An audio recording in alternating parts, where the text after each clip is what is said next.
Hello viewers, আসসালামু আলাইকুম। কি খবর সবাই, কেমন আছেন? আশা করছি সবাই ভালো আছেন। আলহামদুলিল্লাহ আমিও ভালো আছি। আমাদের ইউটিউব চ্যানেলটিতে আপনাদের অনেক বেশি রেসপন্স পাচ্ছি, সাড়া পাচ্ছি। এজন্য আপনাদেরকে অসংখ্য ধন্যবাদ সবসময় আমাদের সাথে থাকার জন্য। আশা করি প্রতিনিয়ত আপনাদের সামনে হাজির হব নতুন নতুন অজানা তথ্য নিয়ে। আজকে কথা বলবো ফার্স্ট টাইম সেক্স, অর্থাৎ প্রথমবার সহবাসের যে অনুভূতি বা ফিলিংস সেটা নিয়ে। অনেকের মধ্যে বিশেষ করে দেখা যাচ্ছে যে নবদম্পতির ক্ষেত্রে অনেক সময় একটা ভয় কাজ করে। বিশেষ করে ফার্স্ট টাইম সেক্সের কথা যখন তাদের মাথায় আসে, নারী পুরুষ উভয়ের মধ্যে একটা অস্বস্তি কাজ করে। অনেকে মনে করে থাকেন যে কিভাবে হবে বা কি হবে। আসলে এই যে একটা অনুভূতি, এটা কিন্তু দেখা যাচ্ছে যে তাদের মধ্যে একটা দুশ্চিন্তা তৈরি করে। অনেক সময় অনেকে এত বেশি নার্ভাস হয়ে যায় যে তারা অনেক বেশি ভীত হয়ে যায় এবং স্বাভাবিক যে কাজ সেটা করতে পারে না। অথচ সেক্স কিন্তু আমাদের জীবনে খুবই স্বাভাবিক এবং গুরুত্বপূর্ণ একটি বিষয়। এটা মূলত নির্ভর করছে বিশেষ করে যারা প্রথমবারে সহবাসের ক্ষেত্রে জড়িয়ে যাচ্ছেন বা প্রথমবার সহবাস যারা করতে যাচ্ছেন, তাদেরকে বেশ কিছু জিনিস মাথায় রাখতে হবে। যে প্রথমবার সহবাসের ক্ষেত্রে কিন্তু বিষয়টা নিয়ে কখনোই অতিরিক্ত চিন্তা করা যাবে না যে আসলে কি হবে বা কি হবে না, বা কোনটার পর কি হবে বা আমি কিভাবে কি করব, প্রসেস, এই যে স্টেপ বাই স্টেপ চিন্তা করা, এই যে অতিরিক্ত চিন্তা, এটা কিন্তু অনেক সময় দুশ্চিন্তার কারণ হয়ে যায়। তাই এই বিষয়টা নিয়ে কিন্তু অতিরিক্ত চিন্তা বা দুশ্চিন্তা করা যাবে না, এটাকে খুবই স্বাভাবিকভাবে নিতে হবে।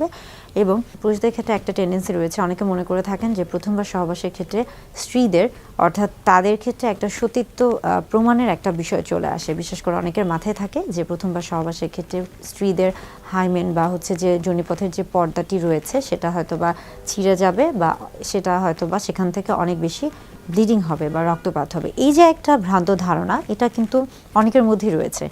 তো মূলত দেখা যায় যে প্রথমবার সহবাসের ক্ষেত্রেই কিন্তু বেশিরভাগের ক্ষেত্রেই কিন্তু এই যে হাইমেন ছিঁড়ে যাওয়া বা ভার্জিনিটি লস হয়ে যাওয়া, এই যে শব্দগুলো রয়েছে, এই জিনিসটা আসলে প্রযোজ্য নয়।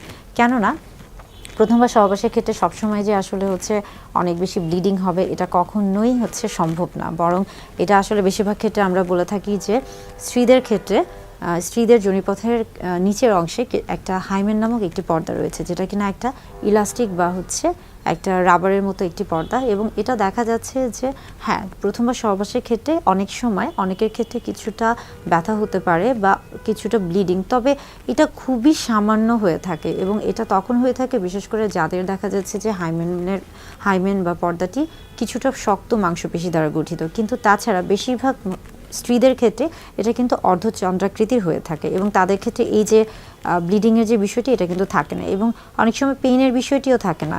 তাই সবার ক্ষেত্রেই যে প্রথমবার সহবাসের ক্ষেত্রে, বিশেষ করে নারীদের ক্ষেত্রে প্রথমবার সহবাসের ক্ষেত্রে প্রত্যেকবারই বা প্রথমবার যে অনেক বেশি রক্তপাত হবে এবং ব্যথা হবে বা এই যে হাইমেন ছিঁড়ে যাওয়ার যে একটা ব্যাপার থাকে, এগুলো কিন্তু সঠিক নয়।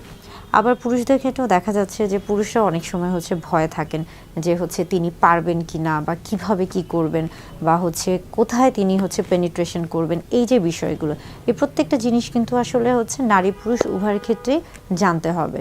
বিশেষ করে দেখা যাচ্ছে যে প্রত্যেকেরই, নারী পুরুষ উভয়ের ক্ষেত্রে সহবাসের পূর্বে আসলে পুরুষ এবং স্ত্রী প্রজননতন্ত্র বা বাহ্যিক প্রজননতন্ত্র এবং জননাঙ্গ, এই বিষয়গুলি সম্পর্কে একটা সম্যক বা একটা ভালো ধারণা থাকতে হবে।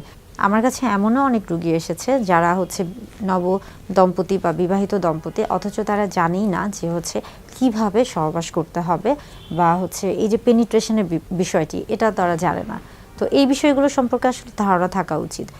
আর প্রথমবার সহবাসের ক্ষেত্রে সবসময় বলে থাকি যে আসলে সেক্সুয়াল এডুকেশন বা সেক্স এডুকেশনটা সবসময় দরকার। তা না হলে শুধুমাত্র সহবাসের ক্ষেত্রেই নয়, সহবাসের পরে যে বিভিন্ন রকমের বা সহবাসের ফলে যে বিভিন্ন ধরনের যৌনবাহিত রোগে আক্রান্ত হতে পারে, এই প্রত্যেকটা জিনিসই আসলে প্রত্যেকের জানা উচিত। এবং এগুলো সম্পর্কে এগুলো থেকে একজন যেন ভালো থাকতে পারে, সুস্থ থাকতে পারে, তাই প্রত্যেকেরই কিন্তু সেক্সুয়াল এডুকেশনটা অত্যন্ত গুরুত্বপূর্ণ।